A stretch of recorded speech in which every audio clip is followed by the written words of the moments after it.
So hey guys, this is Kumar, aka Swag, and this is Noish. aka the Information. Well, this is the Wassuptodayshow. So what are we gonna talk about today? So today we're going to be talking about the LGBTQ society and the just constant harassment that they have to go through in their own neighborhoods, in their communities, and what we can do to help them, How we can prevent this? and how we can prevent the crimes. Yeah, or the harassment itself. And we're also gonna talk about a couple of cases that happened that we are familiar of. I mean, I'm pretty sure that a lot of people know about it or heard about it.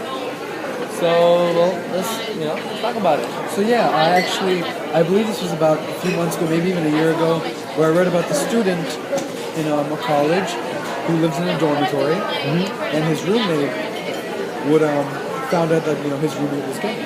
Wow. So And how did he react to it? Like, what happened? well, he didn't say anything up front. What he would do is he found out that whenever he would leave, his roommate would have sex with his boyfriend. With whose boyfriend? His own boyfriend? Yeah, his own boyfriend. Okay. So one day he kept a hidden camera to catch his roommate and his roommate's boyfriend having sex, caught it on video, and then posted it on the internet, sent it to all his friends in the college and the campus. And what ended up happening was, this kid, this college student, his sex life and his personal life, he was obviously not making it out in the open like, yes, I'm gay. Yeah. He has Maybe he wanted to keep it personal, Yeah. and it was all over the campus. he ended up committing suicide because of this violation of his privacy. Well, a similar case I know that happened with the professor and the student. There was a relationship between a professor and a student, which was also, they both were male, and they somehow someone recorded them, and it ended up on the internet. And when the student found out, he committed suicide.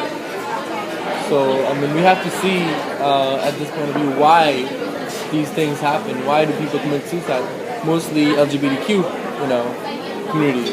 So why do you think this happens? Why do you think people do this? They invade their private life.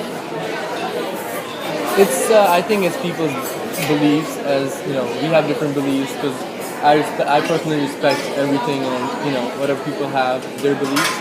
I have no problem with it. So it's people's beliefs. If they feel there's something wrong about it, It's been an extremely raising problem in our communities, harassment to the LGBTQ society, right? and a lot of LGBTQ people, they're afraid to come out of the closet. They're afraid to tell people that, yeah, I'm gay, whatever it is. And that's how some of these suicides happen, these jumps happen. People get harassed, they get beat up, they get teased their whole lives because Of one incident that happened. But my question to everybody is that who are we to judge? And why does it matter to us what someone else has to do with their life? So what can we do? What can the LGBTQ society do? Because obviously they're not alone. So are there places for them to go? Yes, actually, they have, as we always say, there are a lot of non-profit organizations outside. So never feel that you're alone about anything, literally. So yes, there are a lot of non-profits out there.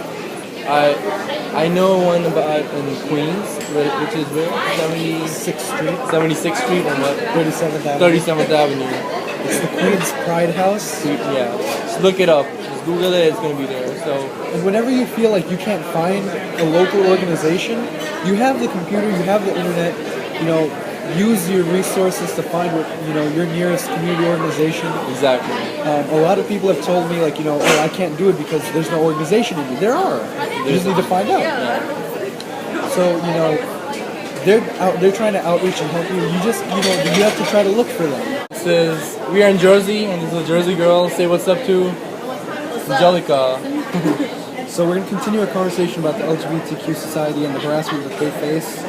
So we have Miss Angelica here to talk a little bit more. So what do you think about the LGBTQ society? How do you think the harassment is? Do you think it's a big problem? Do you think it's a small problem? I think it's a really big problem because people should be able to be who they want to be. Exactly. People shouldn't be discriminated on who they like. You're in college now, right? So in your college, do you see it happen, like, somebody being harassed because they're gay or other things? Not really in my school. Everybody's just free to be who they want to be. They everybody just know who they are and nobody really in my school. So what would you say to somebody who's going through harassment or going through, some type of discrimination, or is just plain old scared to tell people that, I'm part of the LGBT society? They can just stand up for themselves and say that they're their own person and they shouldn't be discriminated against. So do you think a lot of people get, because last of the 2 videos we did was racism, police brutality, and gang violence. So can you somehow connect this, to one of those topics? Well, I think racism is also sexism. And it could be with people who are LGBTQ. Yeah. Right. And it's almost the same thing. I'm taking a racism class. The teacher's actually adding in all sexism topics to connect them all together so everybody can get an overview of society. Okay, that's great. Well, thank you. Thank you very much. Alright, so I also want to talk about the gang violence. I mean, somehow you could relate this to gang violence is a lot of people do get, people who are in gangs, they don't want to talk about if they are gay or not, or they don't want to express because they think they will be, put down to themselves and their whole, the gang family, as they say. One more thing about police brutality, it could also be with the racism or the sexism, you could say, that a lot of LGBTQ also get targeted into the prison system. So that definitely should be looked into it. And what do you think should be done about that? Well, like we said before, you guys are never alone. You can all come together with organizing. And like in our police brutality video, if you see harassment happening to, your peers, your friends, your brother, your sister, your mother, your father, take out your phone, videotape them. Videotape the harassment, just document it as evidence, that shit's happening, man. As long as you have something strong, evidence that's backing you up, something visual that people would see and they would probably believe it. And if you can't, talk to your friends. Talk to your friends, talk to anybody you can, Because you never know who's about to click, who's about to, who's just been pushed over the edge and, God forbid, takes their own life. So even talking, having one conversation with someone can help someone a lot.